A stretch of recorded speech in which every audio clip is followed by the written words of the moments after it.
Welcome to Tear Talks. This is a way of moving towards kindness and compassion with stories. And these are real life inspired stories without specific details. Tear Talk आंसुओं की बात.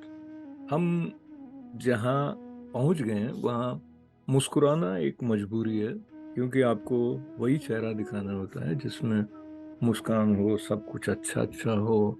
किसी के दर्द और विवशता के साथ में जो आंसुओं का सैलाब है, वो दिखाई दे तो भी ना देखो, इस तरह की बात कहीं ना कहीं हमारे अंदर बढ़ती जा रही है.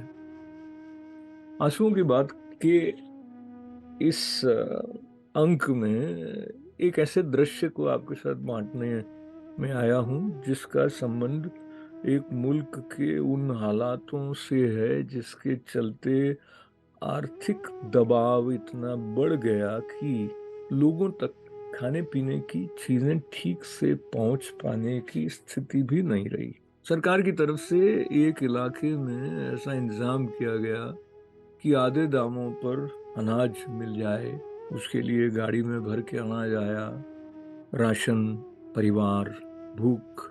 एक पिता जिसका नाम मुल्क के नाम की तरह मैं ले नहीं रहा हूँ, दो छोटे बच्चे, बीवी.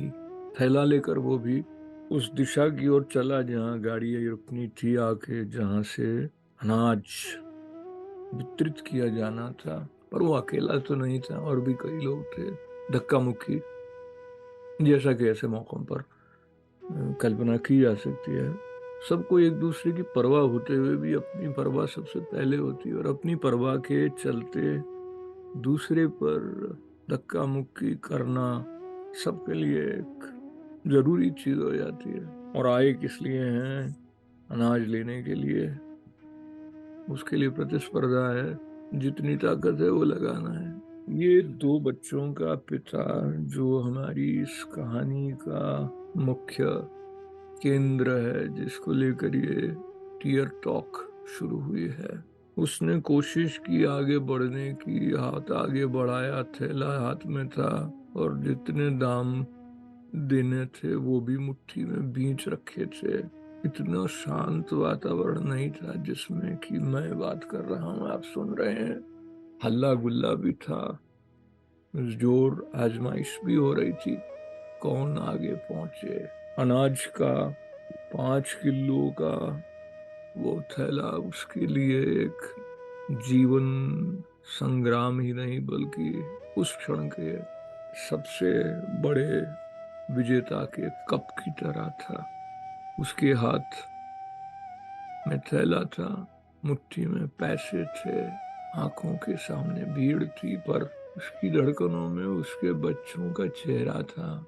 उसकी बीवी की आशा से भरी हुई आंखें थी. आंसू का जिक्र अब तक नहीं हुआ है, क्योंकि अब तक बात हो रही है उल्लास के साथ, उत्साह के साथ. जीवन को जारी रखने के लिए जो अन्न चाहिए उस तक पहुंच जाने की कोशिश की.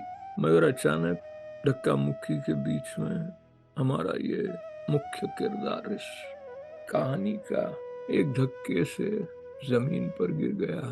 मगर बाकी लोग इससे बेखबर थे, और लोगों के साथ भी ऐसा हादसा पेश आया कि जब अनाज के लिए दौड़ता हुआ इंसान ये भूल जाता है कि वो पांव धरती पर नहीं, किसी की छाती, किसी के सिर पर रख रहा है.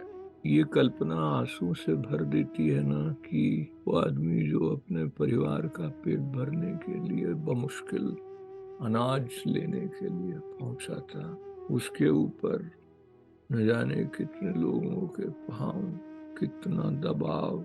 इंसान का शरीर बहुत कुछ संभावनाएं रखता है. हम खाते हैं, स्वाद लेते हैं, अच्छा भी लगता है, संतोष भी मिलता है, सुख भी मिलता है.